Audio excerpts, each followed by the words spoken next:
c'est un joli coup médiatique. Oui, les sanctions ont correspondu en fait à une protection, puisqu'elles ont forcé une partie de l'industrie russe à produire elle-même ce qu'avant elle achetait à l'extérieur. On est à 40% du niveau de la Russie. Bonjour Monsieur Safir. Bonjour Diana. Merci beaucoup tout d'abord d'avoir accepté de participer dans cette interview dans laquelle nous allons parler de l'état de l'économie russe en 2025. Absolument. Merci beaucoup. En grande ligne, comment pourriez-vous décrire l'état de l'économie russe cette année en 2025? Alors à court terme, si je prends uniquement les 4-5 premiers mois de 2025, il est très clair que l'économie russe a une croissance qui s'est très fortement ralentie. Alors attention, elle ne s'est pas inversée, c'est-à-dire que la Russie n'est pas en récession. Par contre, ce qui est vrai, c'est que la vitesse, la croissance, c'est un petit peu comme une automobile. Elle avance plus ou moins vite. Eh bien, cette croissance s'est très fortement ralentie. On pense que la croissance au premier trimestre de 2025 a été de 1,4%. Et il est très clair qu'aujourd'hui, l'économie russe a d'ailleurs été bien expliqué par Maxime Oreshkin, le principal conseiller économique du président Poutine, a épuisé son modèle de croissance. Alors qu'est-ce que ça veut dire ? Il faut d'abord rappeler que la croissance de l'économie russe en 2023 et en 2024 a été très élevée. Après une petite récession en 2022, c'est le choc des sanctions, où on pense que l'économie s'est repliée d'environ 1,3 à 1,4%. On connaît une année de croissance à 4,1% en 2023 et une autre année de croissance à 4,6% en 2024. Bon, donc ce qui fait une croissance très forte. On est très largement au-dessus du niveau de fin 2021 et du début de 2022, avant le début de la guerre. Mais on voit qu'aujourd'hui, il y a plusieurs facteurs qui ont tendance à ralentir cette forte croissance. Alors d'abord, il y a un facteur conjoncturel, dont d'ailleurs Maxime Oreshkin parle assez peu dans la fameuse interview qu'il a donnée au magazine Expert le 16 juin. Ce sont les taux d'intérêt de la Banque centrale. Alors, c'est un problème en tant que tel. La Banque centrale entend lutter contre l'inflation. Pour lutter contre l'inflation, elle a monté les taux d'intérêt à un niveau qui est difficilement supportable par l'économie russe. On est à 20%, on était à 21% avant le 6 juin, là on est repassé à 20%, mais ça reste très très très élevé. Bon. Mais après, il y a aussi des facteurs qui sont structurels. Premier facteur structurel, eh bien tout simplement, la Russie manque de personnes pour travailler. On a vu le nombre de gens qui sont employés en Russie, qui était autour de 73 millions au début de la guerre, disons en janvier-février 2022. On est aujourd'hui à 74,6 millions. Donc il y a une forte augmentation, mais désormais, on atteint un petit peu les limites de ce qu'on peut trouver comme travailleurs en Russie. D'ailleurs, le taux de chômage est très faible, 2,3% en moyenne. Mais si on regarde des régions qui concentrent beaucoup d'activités, par exemple le district fédéral centre, donc avec Moscou, les oblasts qui entourent Moscou, etc., ou la région Volga-Vyatka, même chose, c'est une région qui est très développée industriellement, eh bien là on est sur un taux de chômage de 1,6%. Donc oui, il y a un problème de trouver des gens. Alors on peut dire oui, mais l'industrie peut accroître sa productivité. C'est vrai, c'est possible, mais c'est quelque chose qui va prendre du temps. Et donc à court terme, je dis bien à court terme, oui, il y a un problème de manque de travail. La deuxième raison, c'est les limites en capital de l'économie russe. Alors, l'économie russe fait travailler les machines à peu de choses près au maximum de ce qui est possible. Pour le quatrième trimestre de 2024, on était à 84-85% des capacités de production.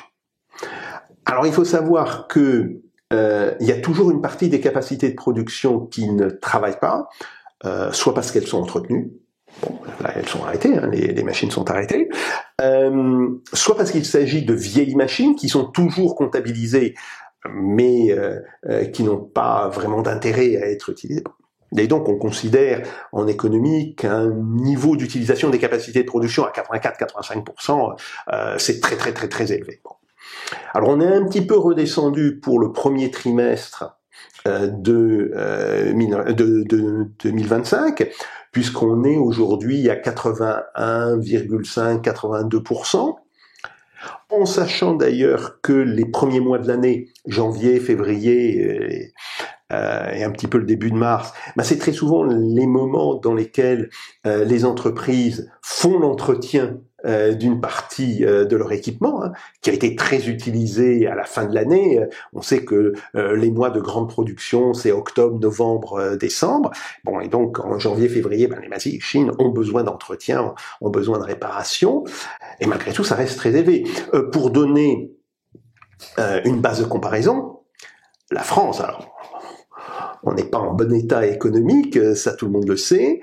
La France, elle est autour de 74-75% de l'utilisation des capacités de production.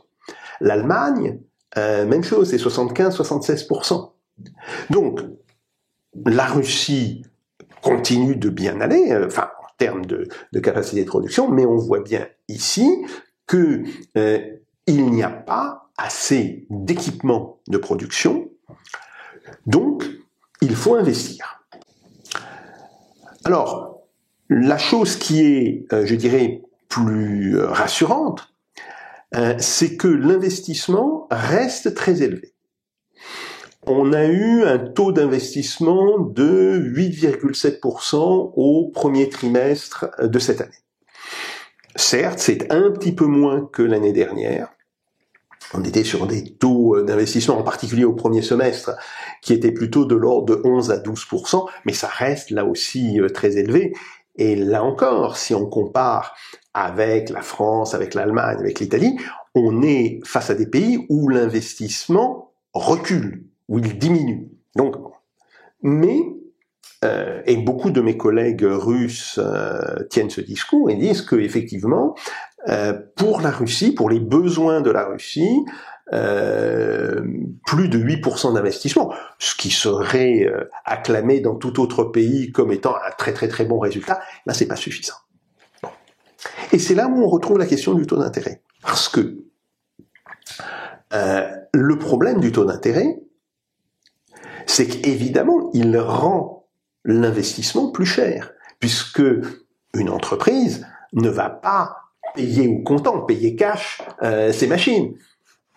Elle les achète avec un crédit sur 3 ans, 2 ans, bon, etc. Et là, le coût du crédit industriel, c'est non pas 20%, mais c'est plutôt 23-24%. Bon, alors on va dire oui. Mais l'inflation, oui, effectivement, il y a une très forte inflation, une inflation de 10% à peu près. Elle semble être retombée fin du mois de juin à 9,9%, si j'en crois les statistiques de la Banque centrale. Mais bon, elle était plutôt de 10,2% au début de l'année 2025.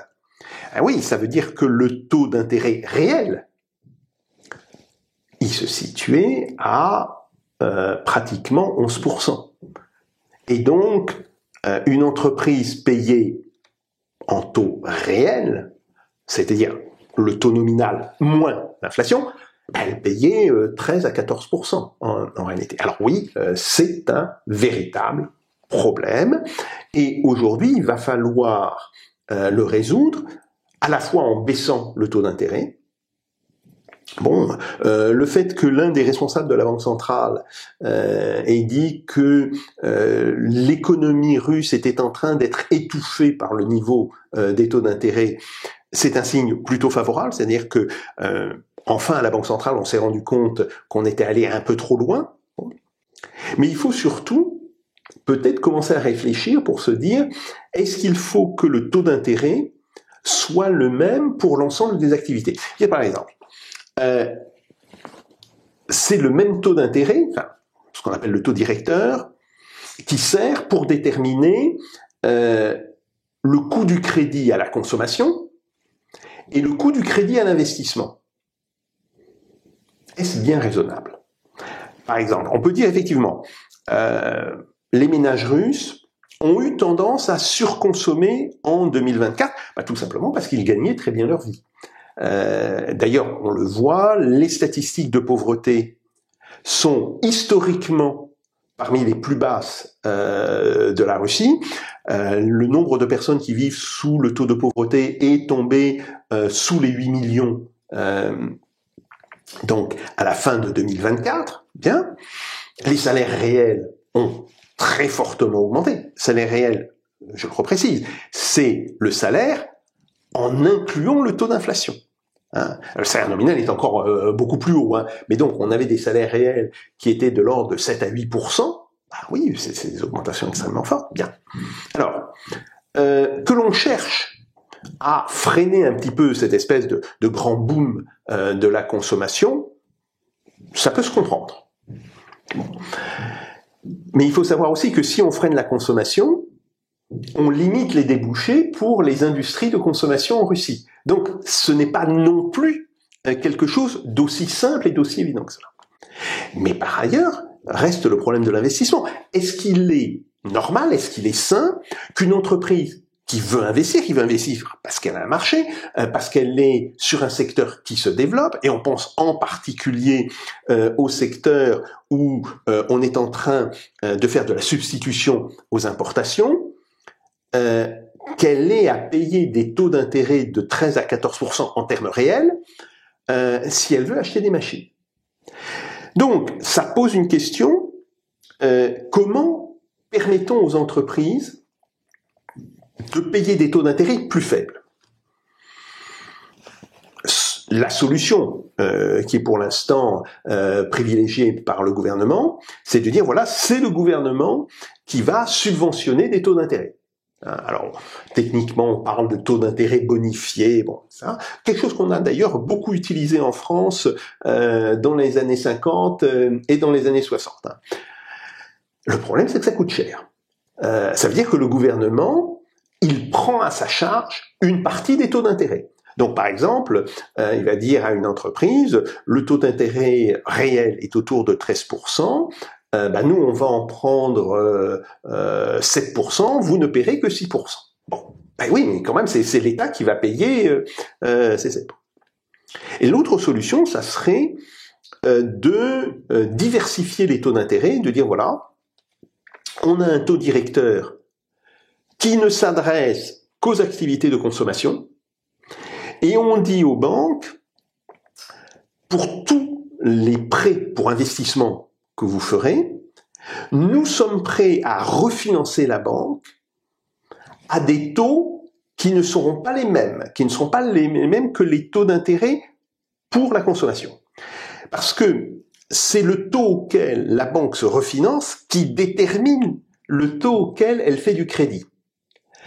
Une banque qui, par le taux directeur, va se refinancer à 20% ou 21% avant le 6 juin, normalement, elle va demander à son client de payer un taux d'intérêt à 23, 24. Il faut bien que la banque, quand même, gagne de l'argent. Et elle va gagner de l'argent sur la différence entre le taux auquel elle paye l'argent et le taux auquel son client paiera le crédit. Bon.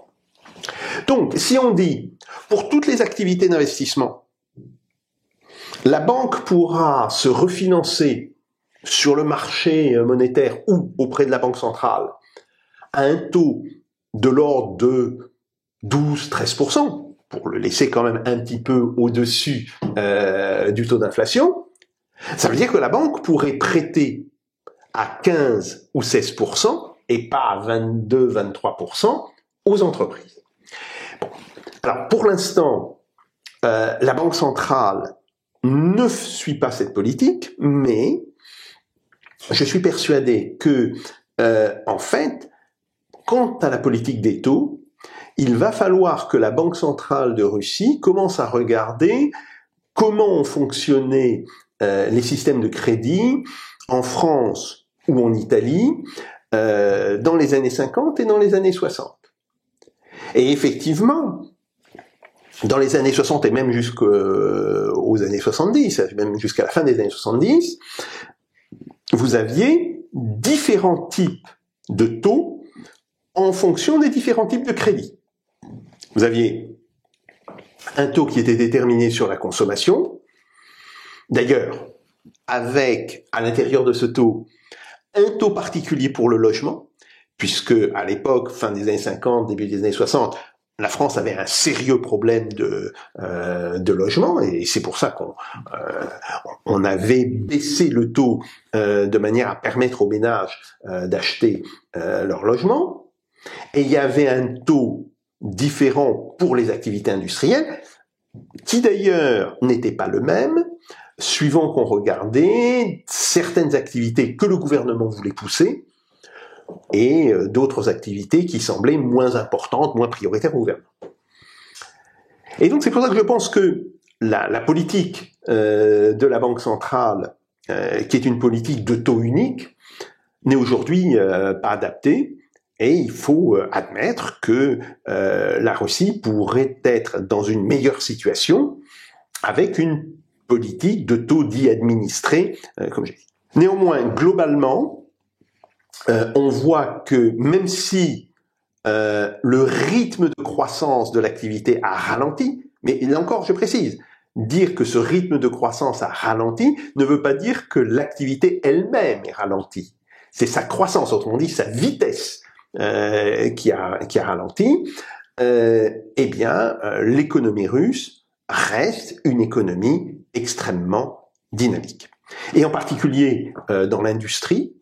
Alors, on voit que depuis le début de 2022, la production en volume des activités extractives a un petit peu diminué, de 3 à 4%. Bon. Mais les activités manufacturières, elles, continuent d'augmenter et d'augmenter fortement, puisque en ce qui les concerne, pour le premier trimestre 2025, on est plutôt à un taux de croissance de l'ordre de 3,4 à 3,5%, ce qui, là encore, place la Russie dans une catégorie de pays dynamiques.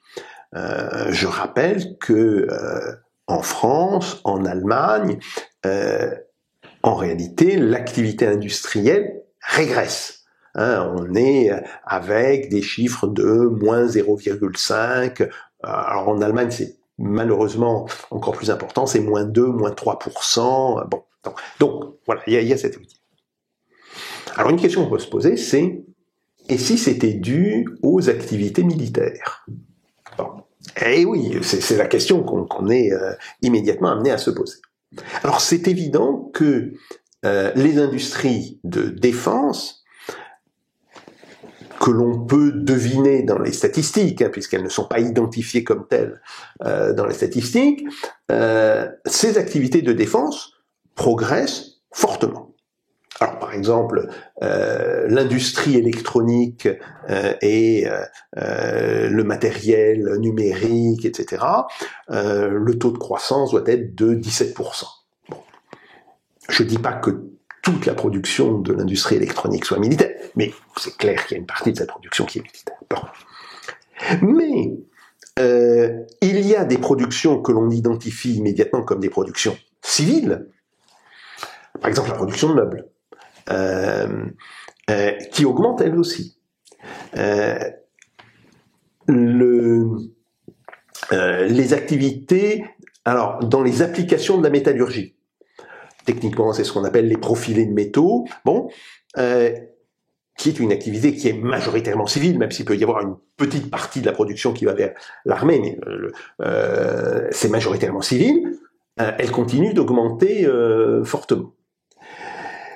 Et en réalité, c'est plutôt les industries qui sont immédiatement des industries de consommation, qui aujourd'hui sont en stagnation, voire qui augmentent très faiblement.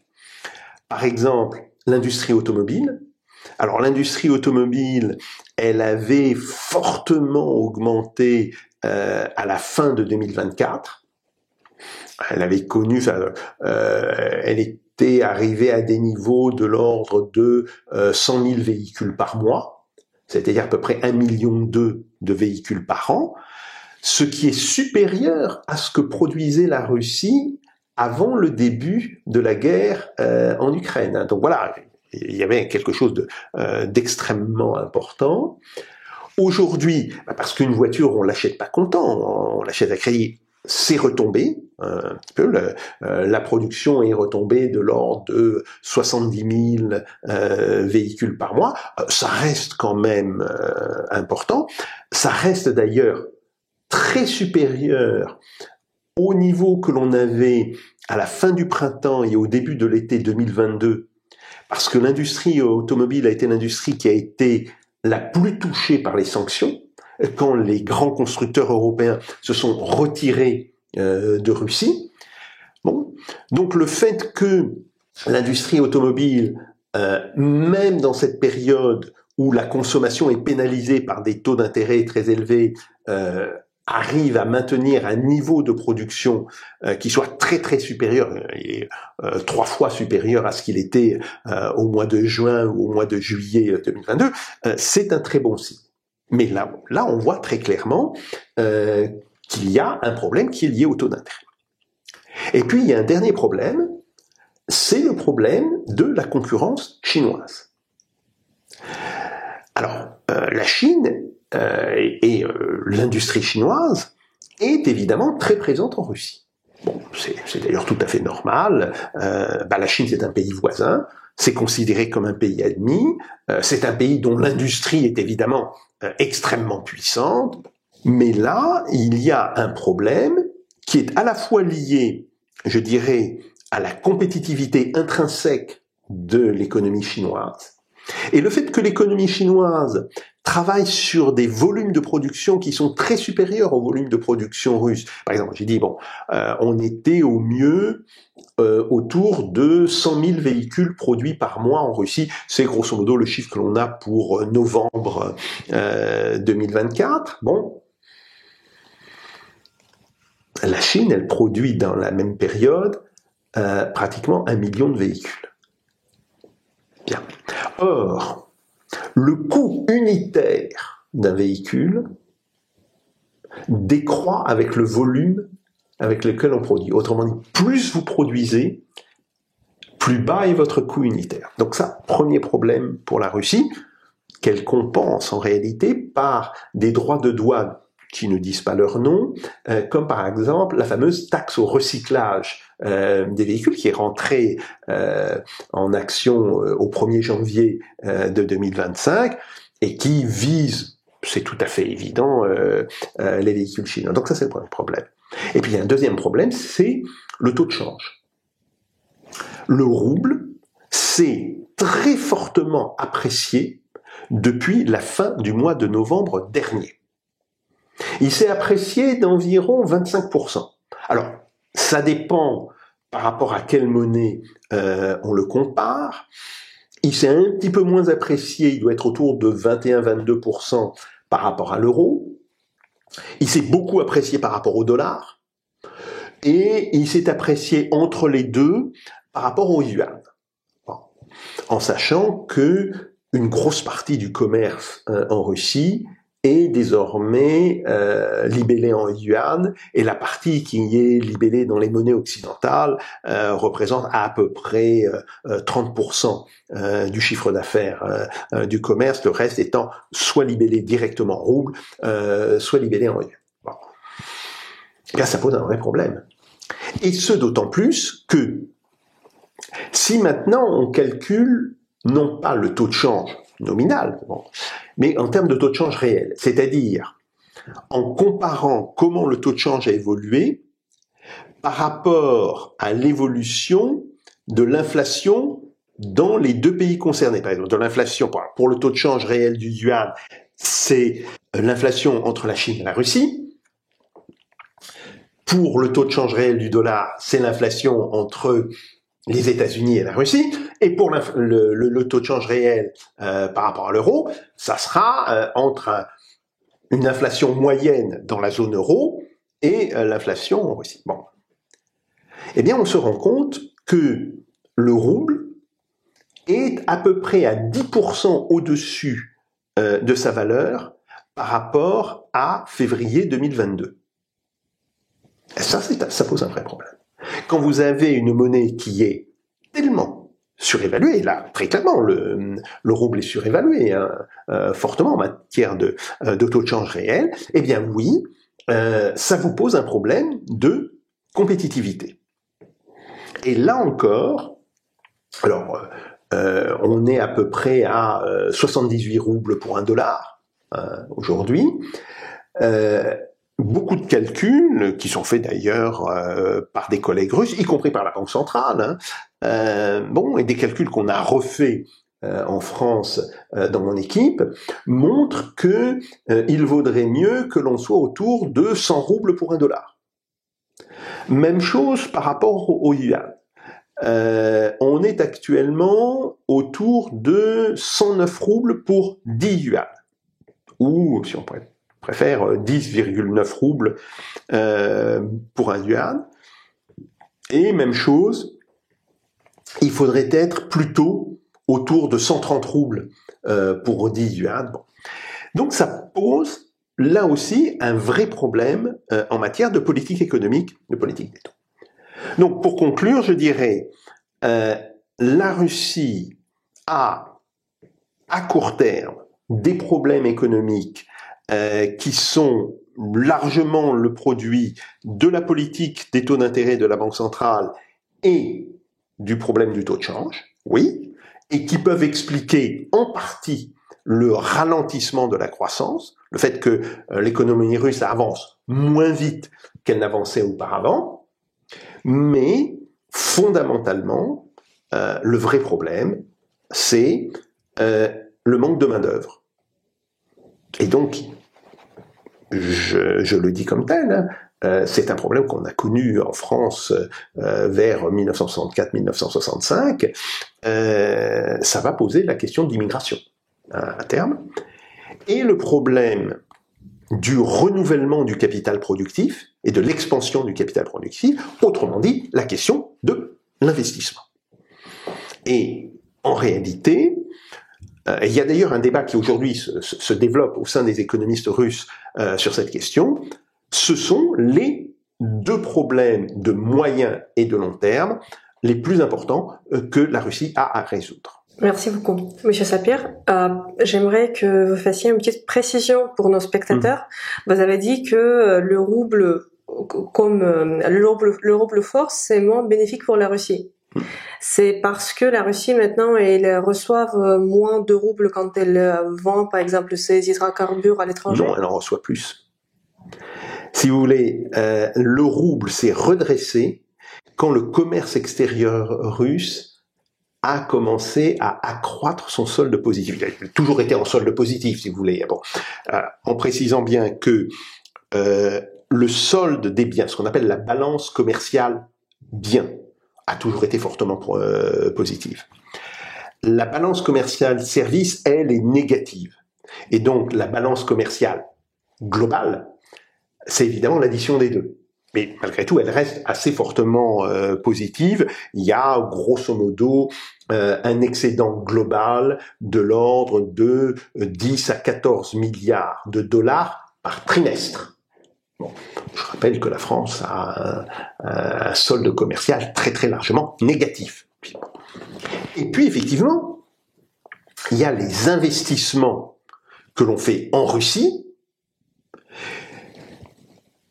que l'on doit diminuer des investissements que la Russie fait à l'étranger.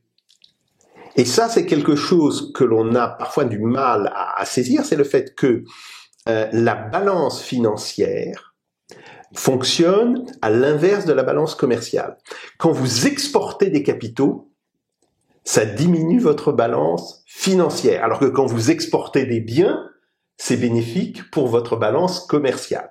Et par contre, quand vous importez des capitaux, c'est bénéfique pour votre balance financière, et évidemment, quand vous importez des biens, eh bien, ça vient dégrader votre balance commerciale. Bon. En réalité, la Russie est limitée, alors là par les sanctions, dans l'exportation des capitaux, alors que l'importation des capitaux qui provient de pays qui n'appliquent pas les sanctions, la Chine, mais aussi l'Inde, mais aussi les États du Golfe, il faut le savoir, reste assez important. Et donc, il y a eu plus d'argent qui est arrivé en Russie que d'argent qui n'en est parti. Et donc, évidemment, comme il y avait plus d'argent en devises étrangères, hein, en yuan, en euros, en dollars, qu'il n'y avait de rouble, le rouble est monté et les monnaies étrangères ont baissé. Ça, c'est le mécanisme du taux de change. Alors, c'est un mécanisme que l'on peut contrôler par toute une série de mesures, tout en sachant qu'il n'est pas évident que la Russie ait intérêt à prendre certaines de ces mesures. Par exemple, les investissements que des entreprises chinoises, ou que des entreprises indiennes, ou que des entreprises qataries, qui sont en règle générale, très souvent d'ailleurs des entreprises occidentales, mais qui travaillent avec des capitaux qataris, vont faire en Russie, peuvent être considérés comme bénéfiques. Parce que si vous investissez, si vous créez une ligne de production, c'est l'économie russe qui en profite globalement. Donc, il n'y a pas de raison de s'opposer à ça. Mais ça a aussi une conséquence, c'est de faire monter le rouble. Donc voilà, il y a des choses qui sont, je dirais, assez complexes à gérer. Les instruments, en réalité, existent.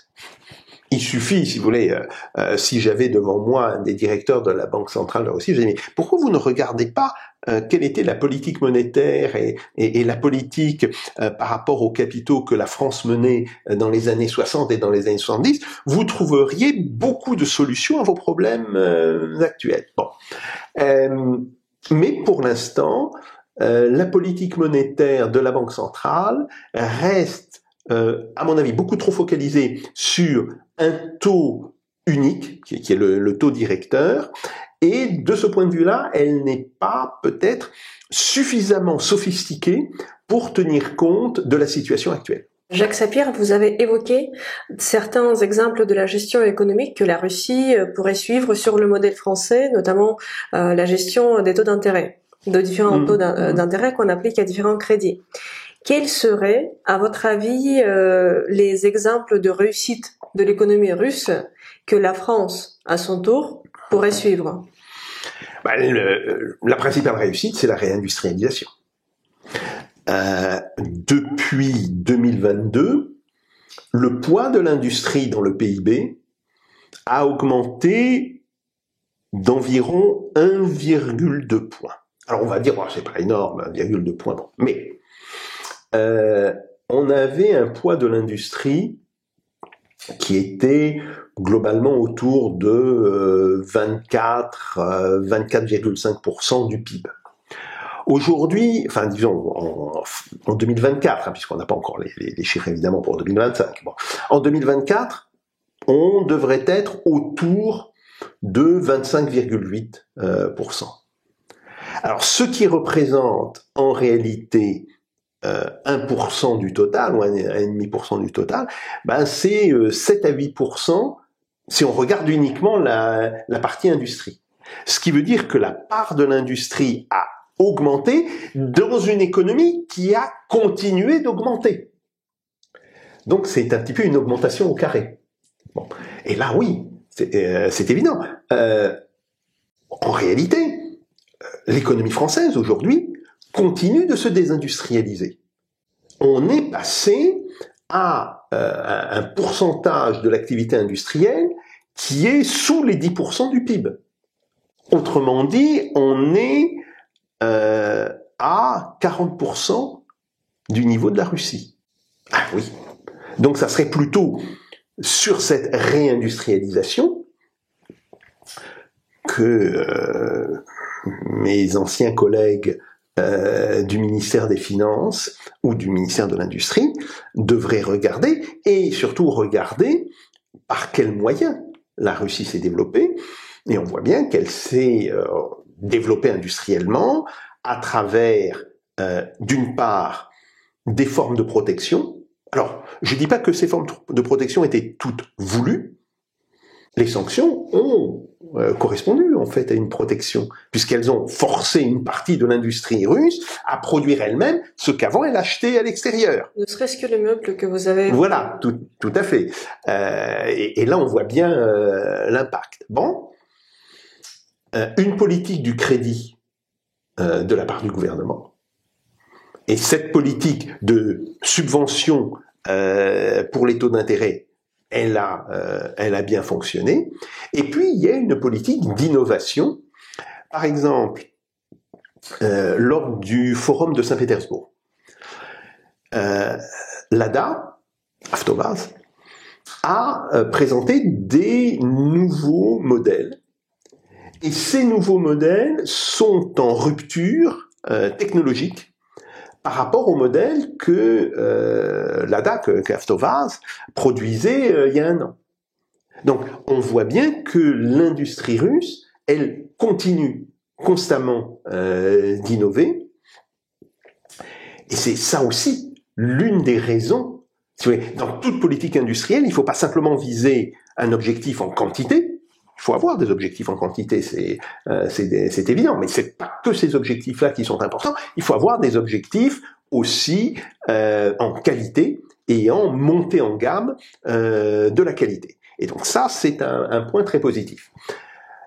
Sur la question de la robotisation, alors la Russie partait de très loin. L'industrie russe n'était pas une industrie très robotisée en 2022. Je crois qu'elle était au 25e rang pour l'utilisation des robots.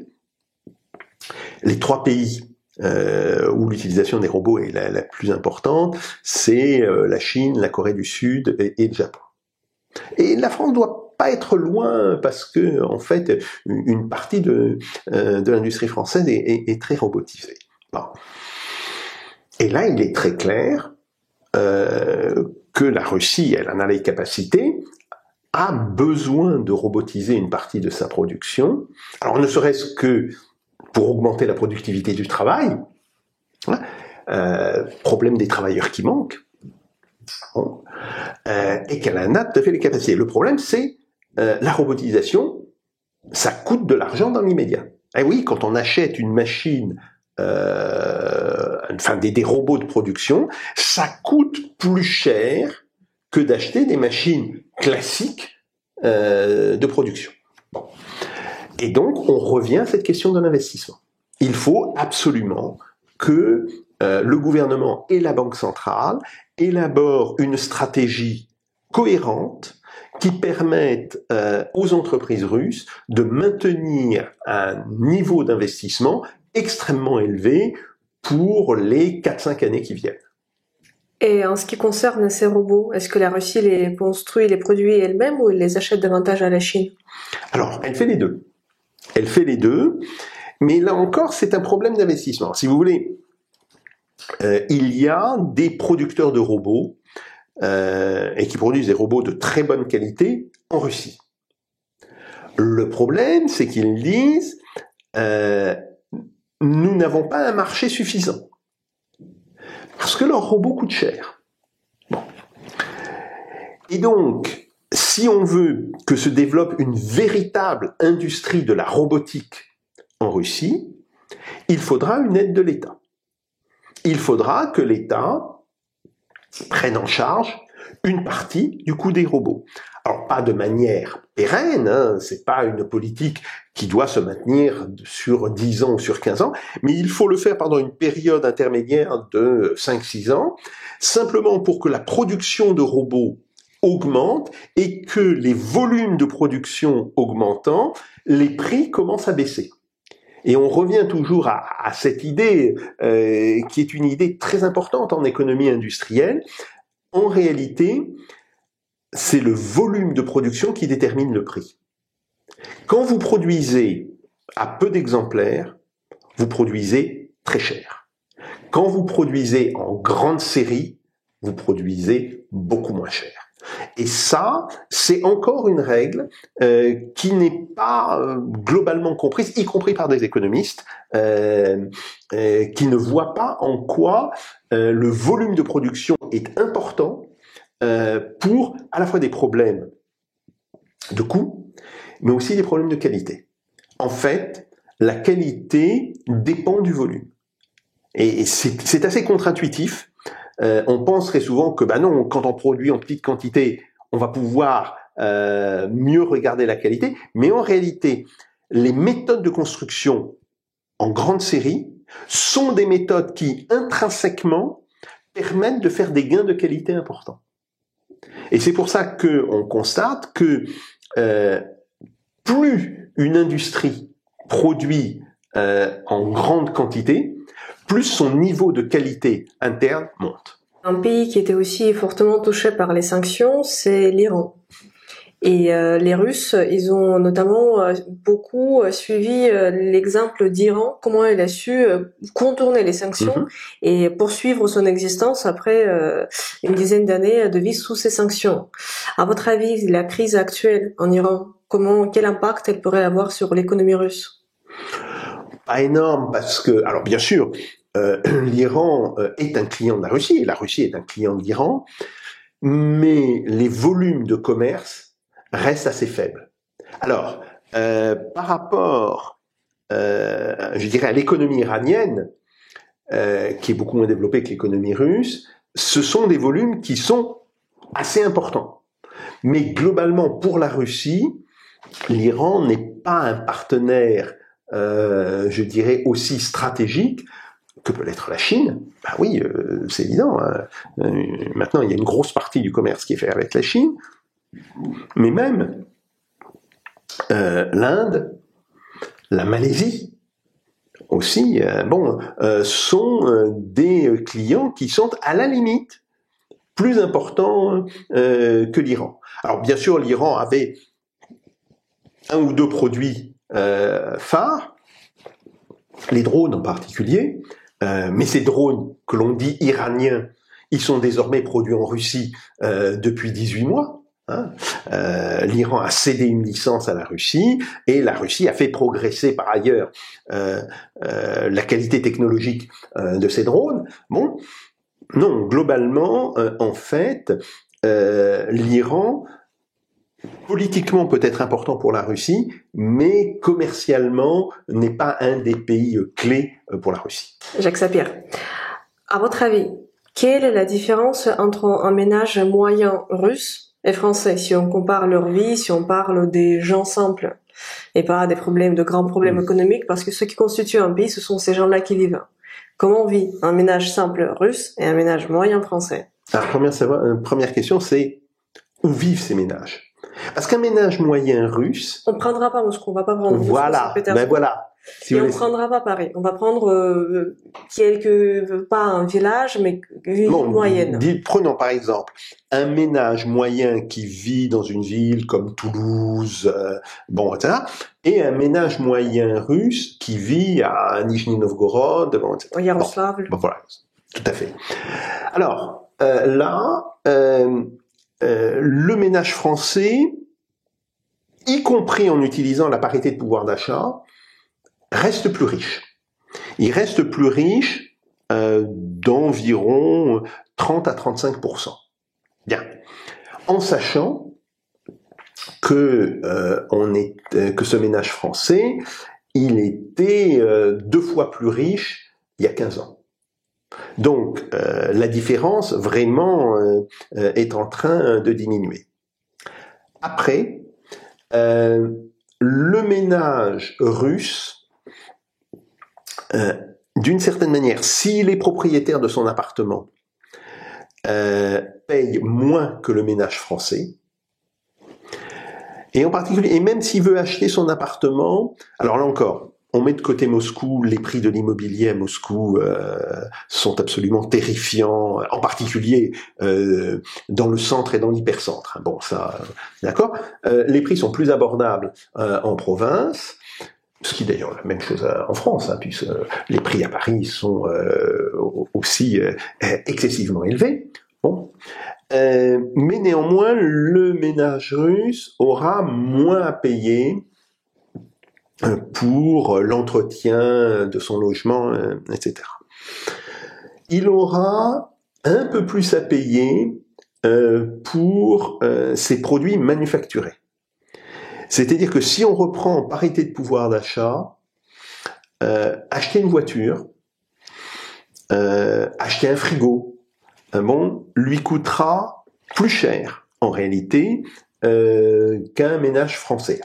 Je dirais à peu près à égalité en termes de classe sociale et de niveau social.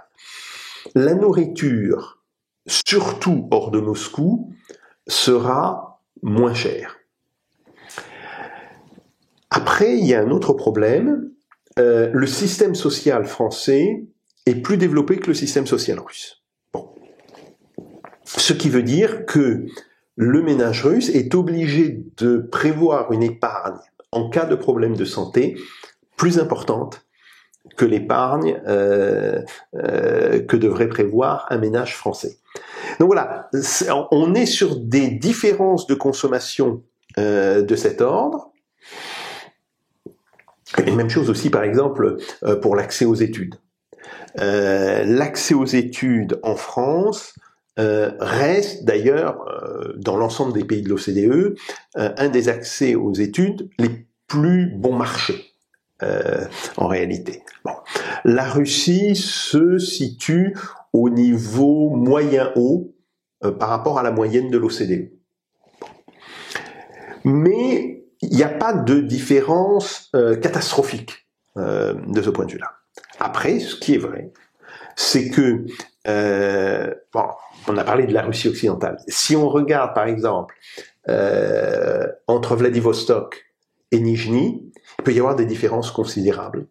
Parce que, immédiatement, par exemple, sur Vladivostok, on va être confronté à des problèmes de coûts des transports qui sont plus élevés. Bon. Pour aller dans la partie centrale de la Russie. Oui, et aussi, ou aussi tout simplement pour se déplacer à l'intérieur, enfin, de la ville, ou disons un cercle de 20 à 25 kilomètres de diamètre. Bon, donc voilà, en sachant que, encore plus sur un pays de la taille de la Russie, les moyennes peuvent cacher des différences tout à fait considérables. Si je prends par exemple Moscou, pour Moscou, il faut avoir l'équivalent de 3000, 3500 euros pour vivre à peu près normalement. Alors qu'avec la moitié de cette somme, on vit plus que normalement, on vit bien dans une ville de province. C'est que oui, et même moins. C'est que la différence entre les villes capitales, les villes métropoles, pour la Russie, c'est Moscou et Saint-Pétersbourg, et le reste du pays, et entre les villes métropoles françaises, Paris, un petit peu Strasbourg, etc. Elle est et les villes de province, elle est nettement plus élevée. Et ça, c'est un des facteurs qui fausse un petit peu la manière dont on se représente le niveau de vie dans les deux pays. Il faut toujours avoir cette idée que la vie à Moscou, je vais être un petit peu brutal, c'est pas la vie en Russie. C'est-à-dire que j'ai toujours pensé que Moscou, qui est une ville que j'adore, Moscou ne peut pas être pris comme un indicateur de la vie en Russie.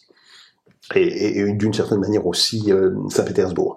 Il y a une concentration de richesses beaucoup plus grande sur Moscou que sur Paris. Et pourtant, Dieu sait si on parle beaucoup des problèmes de la concentration de hauts revenus sur Paris. Bon, et ça fait très longtemps qu'on en parle, puisque le livre Paris et le désert français, qui a lancé la Datar, c'est un livre qui date des années 48-49. Bon, mais très franchement, encore aujourd'hui, en volume, je dis pas en nombre, en volume, les comptes bancaires sur Moscou représentent à peu près 80% du volume des comptes bancaires en Russie. Et aussi les dépôts, comme les taux d'intérêt sont très élevés. Oui, tout à fait. Les dépôts, donc les comptes bancaires. Bon, donc voilà, ça c'est un vrai problème. Ajoutons que depuis 2 ans, la hausse des revenus a été plus sensible dans des régions qui ne sont pas Moscou et sa proche périphérie, par exemple dans les régions de l'Oural, dans les régions donc de la Volga-Vyatka, bon, et que on a vu le niveau de vie s'améliorer plus vite dans ces régions-là qu'il ne s'est amélioré, mais il s'est quand même amélioré sur Moscou.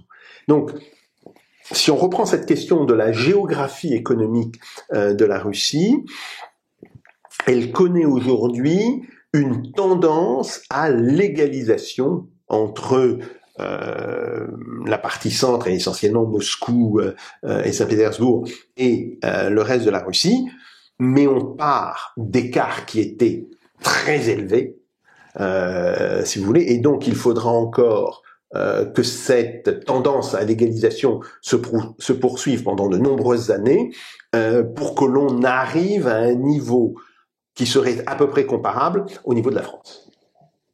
En parlant de la périphérie russe, j'aimerais aussi vous poser une question sur les militaires qui participent en ce moment à l'opération militaire spéciale, à la guerre en Ukraine, et notamment ce sont les gens qui habitent dans les périphériques, ce sont quasiment presque pas les gens qui habitent à Moscou et Saint-Pétersbourg, et en ce moment ils reçoivent des rémunérations qui peuvent par mois, c'est leur salaire de 2 ans. Comment ça peut influer sur cette économie régionale? Vous avez déjà dit que c'est la tendance à l'égalisation. Quels sont d'autres effets positifs et négatifs du fait que ces gens-là ont commencé du jour au lendemain à avoir des sommes astronomiques de l'argent sur leur compte bancaire? Alors, certains d'entre eux investissent cet argent quand ils quittent l'armée, parce que alors, ce qui est intéressant, c'est que il y a un flux de volontaires. Et il y a un flux de gens qui quittent l'armée après des périodes de 1 an et demi, bon, etc. On remarque que une partie des gens qui quittent l'armée, donc qui quittent avec un pactole, une épargne importante, l'investissent et créent des petites entreprises. Ce qui est d'ailleurs un facteur qui contribue à l'égalisation entre ces régions périphériques et la région de Moscou. Un certain nombre de ces gens achètent des petits camions, voire parfois des gros, se constituent comme transporteurs routiers. Bon, il y a là un véritable développement. Il y a aussi le fait que, à un moment donné, le gouvernement russe a décidé que les prêts, que les crédits consentis par ces familles dont un membre s'était porté volontaire, était repris par l'État.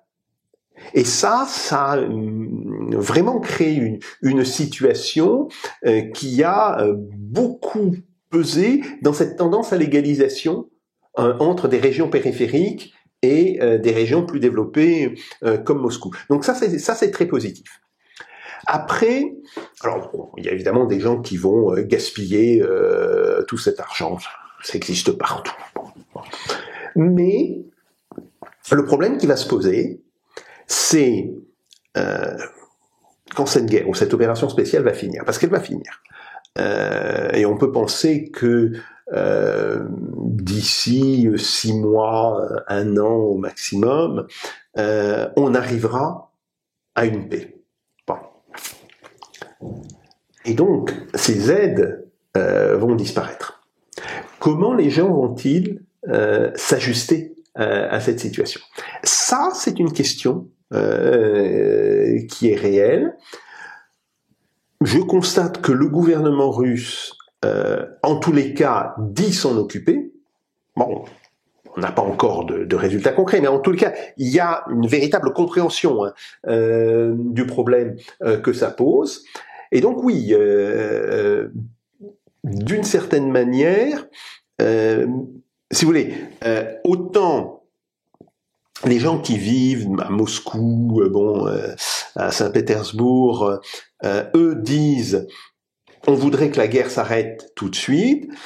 Les gens qui vivent en périphérie disent peut-être pas, plus ça dure, plus on gagne, plus on bénéficie. Bon, donc là il va y avoir un vrai problème, là encore, de politique régionale à avoir pour, d'une certaine manière, lisser ce genre de problème. Mais moi j'ai été très frappé de voir que en 2022 et début 2023, bon, bien sûr, il y avait beaucoup de gens qui venaient de périphérie, qui s'étaient engagés, mais pas que. Et j'ai été très frappé par le fait que toute une série d'étudiants sur Moscou s'étaient engagés. Donc, alors, oui, c'est vrai, par rapport à des régions qui sont très peu peuplées, des régions, des oblasts ou des kraïs dont la population est de l'ordre de 600 000, 700 000 habitants, etc. D'avoir sur cette région-là 3 000 ou 4 000 volontaires qui reviennent, qui vont développer des activités, ça peut être quelque chose d'important. Bon, sur Moscou, c'est pas les quelques milliers, voire les quelques dizaines de milliers de volontaires moscovites qui vont tellement changer les choses. Et donc c'est pour ça que je dis que cette guerre, et on n'en prend pas assez conscience en France et dans les pays occidentaux, elle participe d'un mouvement social d'égalisation importante et qui va à la fois socialement, économiquement, mais aussi politiquement, inverser une situation où jusqu'à présent c'était essentiellement les deux villes capitales, les deux grandes métropoles, qui tenaient le haut du pavé.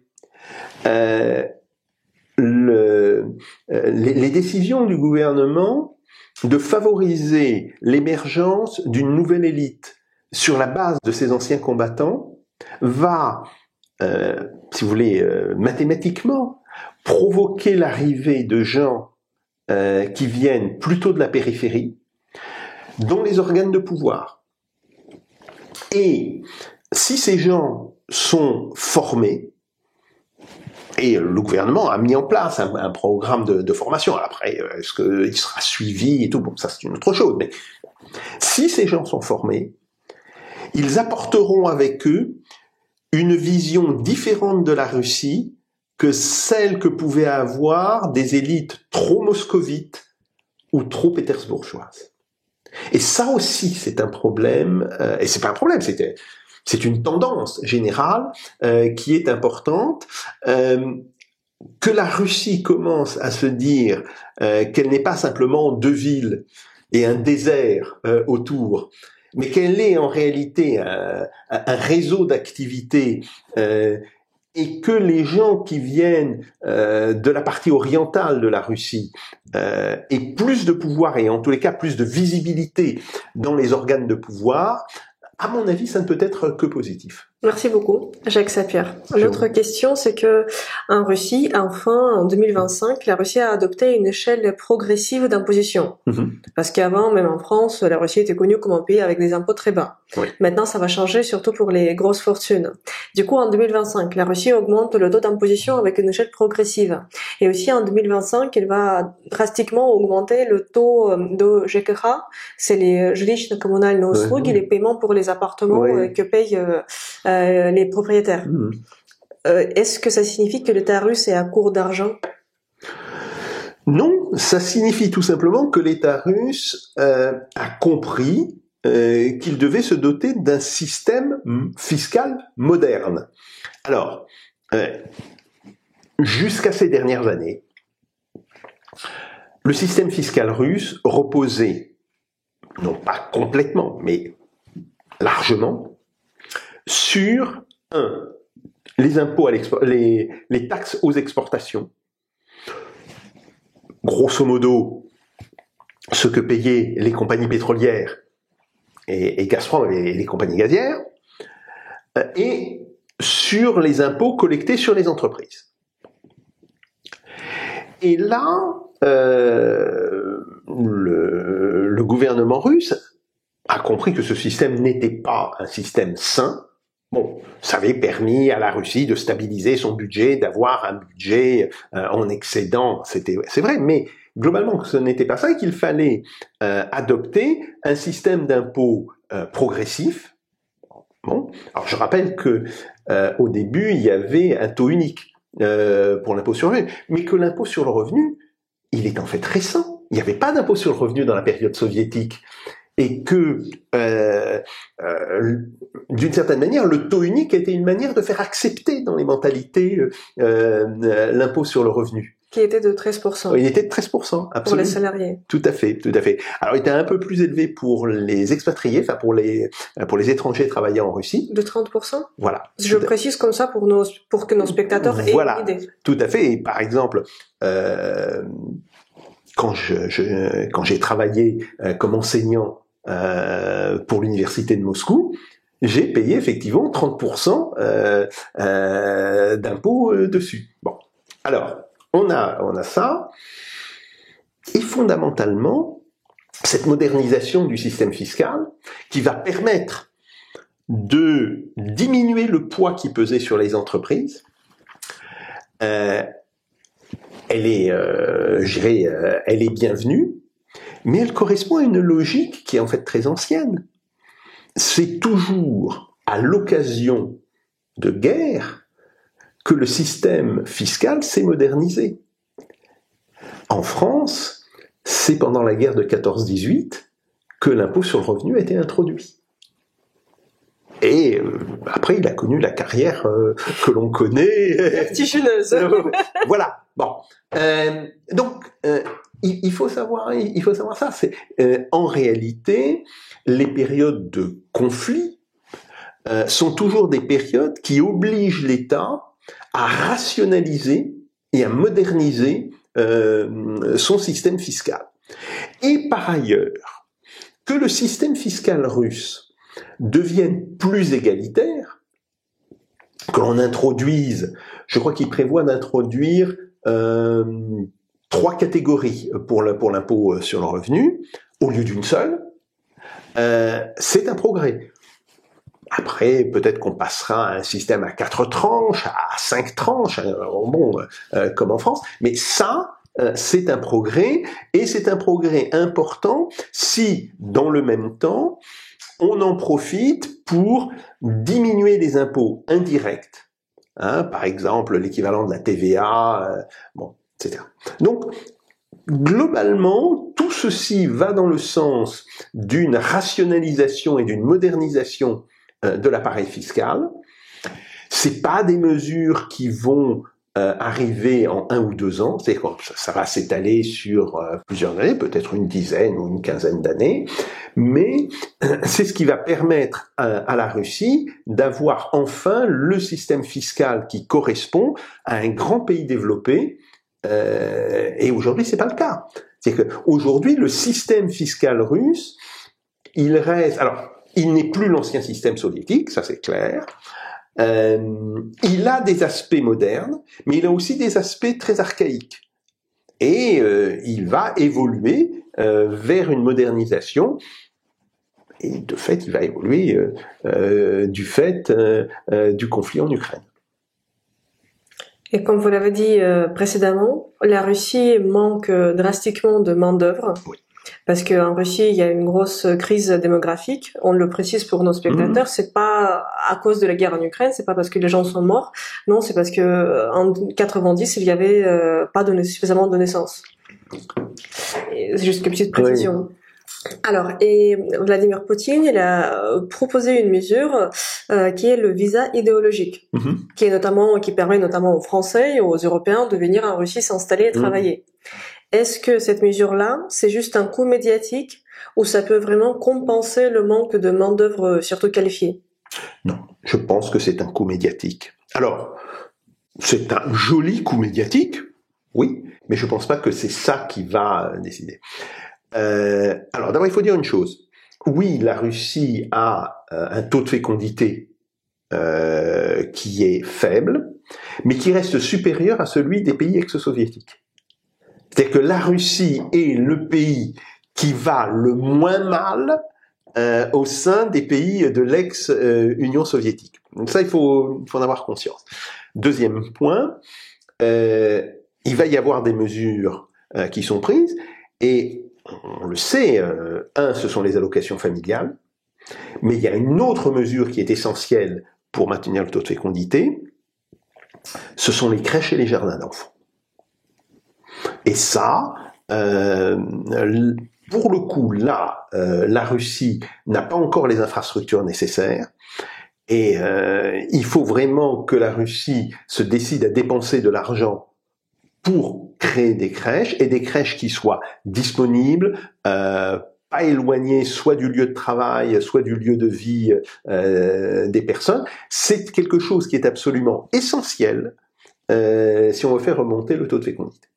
Et puis le troisième problème, et là on revient à la question du fameux visa idéologique. Je pense pas que ce soit une solution. Mais la Russie peut être, je dirais, une terre d'accueil de populations qui sont de populations bien formées, en général bien éduquées, et qui peuvent venir pour occuper une partie des emplois manquants. Et de ce point de vue-là, je pense que pendant 20 ans, même un peu plus, la Russie a beaucoup utilisé les réservoirs de main-d'œuvre des anciennes républiques soviétiques d'Asie centrale. Bien. Aujourd'hui, parce que ces républiques connaissent une crise démographique en fait plus forte que la Russie, ça va plus être possible, ou disons d'ici 10 ans, ça sera plus possible. Et donc, il faut que la Russie se pose la question de son ouverture à une immigration asiatique. Essentiellement, alors chinoise, oui, même si on parle beaucoup de la venue des Chinois, mais pour l'instant elle reste très modérée. Mais il y a un autre pays qui a, alors pour le coup, un surplus de population important, et c'est une population en règle générale bien formée, c'est le Vietnam. On a des taux de chômage chez les jeunes qui sont importants, de l'ordre de 25-28%. Et là, très clairement, c'est vers ce type de pays que la Russie doit se tourner. Je dirais que, en matière de chiffres, on peut penser que la Russie a besoin d'un flux annuel de l'ordre de 300 000 à 400 000 travailleurs étrangers pour les 10 ans qui viennent. Et sur ces 300 000 à 400 000 travailleurs étrangers, normalement, 200 à 250 000 pourraient être fournis par les pays asiatiques. Voilà. Après, ça demande effectivement une réelle réflexion sur comment on intègre des populations immigrées, quels sont les mécanismes que l'on met en place, le fait que évidemment cette population ne doit venir qu'avec un contrat de travail, et qu'il vaut mieux que ces contrats de travail soient signés dans le pays d'origine qu'en Russie. Bon, donc voilà, il y a toute une série de réflexions à avoir là-dessus, mais je pense effectivement que d'une certaine manière, la Russie va pour les 10 ans qui viennent, avant que la productivité monte de manière suffisante, va devenir un pays d'immigration assez important. Et si c'est une immigration asiatique, eh bien je pense qu'elle peut être assez bien tolérée par la population russe. Surtout s'il s'agit de gens qui ont des niveaux d'éducation qui sont compatible avec les niveaux de la population russe. Oui, mais l'écart quand même serait très important, l'écart culturel, parce que les anciens travailleurs qui venaient de l'Asie centrale, c'est les ex-républiques de l'Union soviétique qui parlaient déjà le russe, qui avaient une certaine culture. Tout à fait. Alors que là, parce que la Russie, elle a déjà essayé de faire venir de l'Inde des couturières pour certaines usines d'équipements militaires, et ça n'a pas réussi. Et je sais pas si vous avez entendu parler de cette histoire, ils ont pas réussi parce que premièrement, elles parlaient pas le russe, et deuxièmement, c'était des indiennes, des femmes de castes différentes. Oui, tout à fait. Et ils ont pas réussi à travailler ensemble à cause de leur différences culturelles. Tout à fait. Et là, ça prouve que les gens qui ont eu cette idée n'ont pas réfléchi suffisamment à la, je dirais, à la nature de la population à laquelle elle s'adressait. Bon. Ce problème de caste, évidemment, il n'existe pas sur des populations comme la population chinoise ou la population vietnamienne. Par ailleurs, il y a une petite communauté vietnamienne en Russie. Elle est visiblement bien acceptée. Et donc, si on s'oriente plutôt vers ce type de population, ça devrait poser moins de problèmes d'intégration que des populations d'Asie centrale, parce qu'en règle générale, le niveau d'éducation est plus élevé, et surtout, il s'agit de populations qui sont très souvent des populations urbaines. Alors que l'un des principaux problèmes, et c'est vrai pour l'immigration dans tous les pays, c'est quand on a des populations qui sont d'origine rurale, qui viennent dans un pays qui est déjà un pays fortement urbanisé. La Russie est un pays fortement urbanisé. On ne se comporte pas de la même manière. Bon. S'il s'agit de pays qui viennent déjà de sociétés urbanisées vers une autre société urbanisée, ça se passe globalement nettement mieux. Et par exemple, on va passer aux questions de mes abonnés. Et tout d'abord une question globale, parce que plusieurs de mes élèves et de mes abonnés, ils aimeraient peut-être un jour déménager en Russie, soit pour y travailler, soit pour la retraite. Un Français qui veut déménager en Russie, quel métier, de quel domaine il devrait avoir idéalement pour pouvoir s'intégrer sur le marché? Ça dépend. Et je pense que les besoins aujourd'hui en Russie, c'est à la fois pour du personnel, je dirais en termes de services de commandement, c'est-à-dire dans les banques ou dans la gestion des grandes entreprises. Mais il y a le problème toujours de la culture industrielle spécifique. Un ingénieur français n'a pas nécessairement les connaissances sur la culture industrielle russe.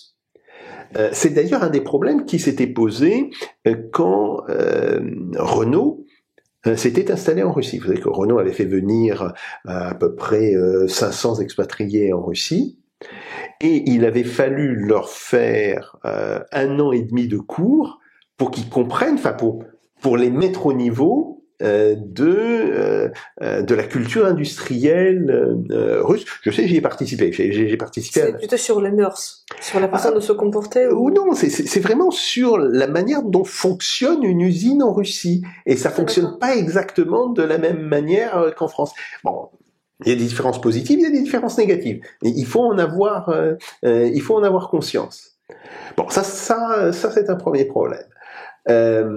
Globalement, la Russie a besoin, bien sûr, un petit peu de travailleurs non qualifiés, mais elle a surtout besoin de travailleurs avec de hauts niveaux de qualification. Et donc, des travailleurs à haut niveau de qualification et qui auraient, je dirais, cette connaissance du système productif russe, en règle générale, pourraient s'intégrer sans trop de problèmes. Et quelqu'un qui, par exemple, vit en France avec peu de moyens, est-ce qu'il a l'intérêt de venir travailler en Russie, ou il vaut mieux qu'il reste en France avec toutes les allocations qui existent? Alors, ça dépend de son âge. S'il s'agit de quelqu'un de jeune et qui se dit « j'ai pas beaucoup d'opportunités en France », est-ce qu'il pourrait y avoir plus d'opportunités en Russie? Pourquoi pas? Mais s'il s'agit de quelqu'un de 45-50 ans, je dis que le coût d'assimilation, le choc d'assimilation et le coût d'assimilation en Russie risque d'être trop élevé. La question suivante, comme ça on va répondre brièvement parce qu'il y en a quelques-unes. On va parler de l'agriculture russe et pas de son état global, mais plutôt des agriculteurs. Est-ce que les agriculteurs russes vivent mieux que les agriculteurs français? Est-ce qu'on peut les comparer? Ça dépend des régions. Essentiellement. Krasnodar. Alors dans la région de Krasnodar, ils vivent aussi bien, voire un petit peu mieux. Ils vivent, mais parce que ils travaillent dans le cadre de grandes fermes qui appartiennent en règle générale à des sociétés, et ce qui leur donne des conditions de vie et des conditions de travail qui sont à peu de choses équivalentes à celles de grandes villes. Parce que les agriculteurs en Russie, ils ont aussi un système préférentiel des impôts, c'est 6% pour les agriculteurs. Tout à fait, tout à fait. Où se vend le gaz russe dorénavant? Alors, ils sont toujours en Europe. Essentiellement en GNL maintenant. Une partie passe par le gazoduc Turkish Stream. Donc ils se vendent à peu près à 25% en Europe. Ils se vendent beaucoup en Chine. Power of Siberia fonctionne à plein rendement maintenant. Et il se vend en partie aussi en GNL dans des pays comme la Malaisie, l'Inde, etc. Si on devait énumérer rapidement, en très grande ligne, les avantages et les inconvénients pour la Russie des sanctions européennes, internationales. Alors, ces sanctions, elles ont obligé la Russie à réorienter son commerce vers l'Ouest. Il faut se rappeler toujours que au début des années 2010, il y avait à peu près 46-47% du commerce russe qui se faisait avec l'Union européenne. Toujours eu à peu près 20% avec la Chine, 7 à 8% avec l'Inde, etc. Bien. Et on est passé de 46% à peu près avec l'Union européenne, à la fois en importation et en exportation, autour de 25%. Et le reste, a basculé vers l'Asie. En sachant que ce basculement vers l'Asie, il était prévu depuis les années 2010. Parce que les dirigeants russes et les économistes avaient dit l'Union européenne sera une zone de faible croissance, ce qui s'est avéré vrai, et donc nos exportations doivent plutôt se diriger vers là où il y a la croissance la plus importante. Mais il est très clair que les événements en Ukraine ont accéléré considérablement sur.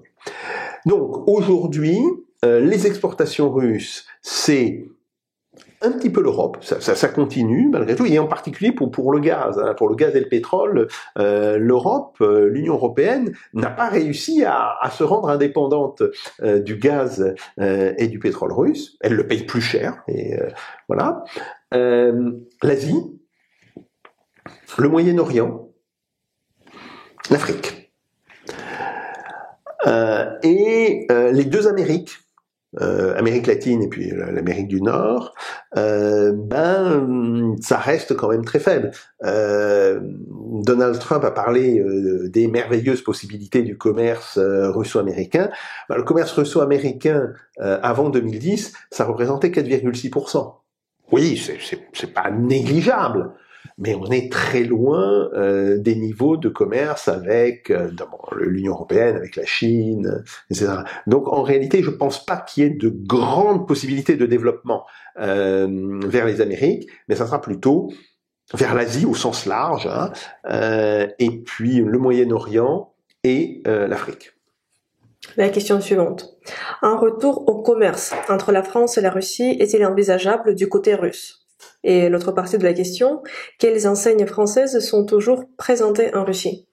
Alors, pour la deuxième partie, c'est simple, Auchan, Decathlon, avec Auchan, etc. Globalement, même après une hypothétique paix qui pourrait survenir entre la fin de cette année et le début de l'année prochaine, les relations sont tellement dégradées que ce retour d'entreprises françaises vers la Russie va prendre du temps. On le voit, en particulier que ce soit une société comme Total, des sociétés comme Renault, etc. Elles vont avoir du mal à revenir vers la Russie, tout simplement parce que le gouvernement russe va leur faire payer leur sortie rapide du marché russe. Alors moins pour Total, mais pour Renault, je crains que ce soit le cas. Hein. Ouais, surtout que Lada a présenté ses voitures haut de gamme. La question suivante qui me paraît intéressante. Pourquoi la Russie dispose d'une forte industrie militaire, mais n'arrive pas à disposer d'une forte économie industrielle numérique, comme l'aviation et les voitures? Ça, en réalité, c'est de moins en moins vrai. On a vu la reconstruction, par exemple, de la branche de l'automobile après les sanctions. Donc, les constructeurs européens ont quitté le marché russe, où ils produisaient en Russie. Hein. Et ils ont été remplacés en partie par des producteurs chinois, mais surtout par des producteurs russes. Et même chose pour l'aéronautique. Alors là aussi, il y avait des projets avant 2022 de fabriquer des avions avec beaucoup de composants occidentaux, entre 25% et 35%. Ces projets ont été retardés de 2 ans parce qu'il a fallu que se mette en place la production de ces composants en Russie. Mais aujourd'hui, on voit que l'industrie aéronautique est en train de se développer, et je parle de l'industrie aéronautique civile, hein, de se développer. Enfin, dernier point, sur l'industrie numérique, alors j'ai dit, la branche des industries électroniques a connu un boom absolument phénoménal depuis le début de l'opération militaire spéciale, depuis le début de la guerre en Ukraine. Et une partie de ce boom, bien sûr, est liée au militaire, mais une fois la paix revenue, ça pourra se reconvertir en activité civile de manière extrêmement rapide. Et surtout, l'industrie des logiciels reste une des industries les plus performantes en Russie. Aujourd'hui, il y a quasiment une indépendance de la Russie par rapport aux logiciels étrangers. La production de logiciels est très importante. Alors bien sûr, on va dire la production de matériel électronique a avancé moins vite. Oui, c'est exact. Mais la Russie est considérablement plus avancée vers ce qu'on appelle la souveraineté numérique que ne l'est l'Europe. Or pourtant, le marché russe est beaucoup moins important que le marché américain, que le marché européen, pardon. Le marché européen, on estime autour de 400 millions d'individus. Le marché russe, ça sera à 143 millions d'individus. Or la Russie est de très loin en avance là-dessus. Et en fait, vous avez des applications d'origine russe, Telegram, hein, il n'y a pas d'équivalent européen. Il y a un équivalent américain, il y a des équivalents chinois, mais il n'y en a pas européen. Donc, ce qui est intéressant, c'est que la Russie, pays en réalité de taille moyenne à côté de géants comme la Chine, comme l'Inde, voire comme les États-Unis. Hein. Les États-Unis, c'est quand même pratiquement 350 millions d'habitants, a réussi à développer une industrie numérique importante, ce que l'Europe, l'Union européenne, est incapable de faire pour l'instant. Donc ça, c'est quelque chose d'assez positif. Et d'ailleurs, on le voit, beaucoup d'entreprises russes ont développé des entreprises miroirs qui travaillent aux États-Unis sans lien officiel avec les entreprises russes pour ne pas être mises sous sanction, mais en réalité, ce sont très souvent les mêmes ingénieurs. Donc, du point de vue du développement d'une industrie numérique et d'une industrie de l'électronique, la Russie est en réalité au moins aussi avancée, et dans certains secteurs même beaucoup plus avancée, que ne l'est l'Union européenne. Merci beaucoup, Jacques Sapir, pour votre interview et pour votre temps que vous avez accordé pour venir ici et pour répondre à mes questions et aux questions des abonnés. Merci beaucoup.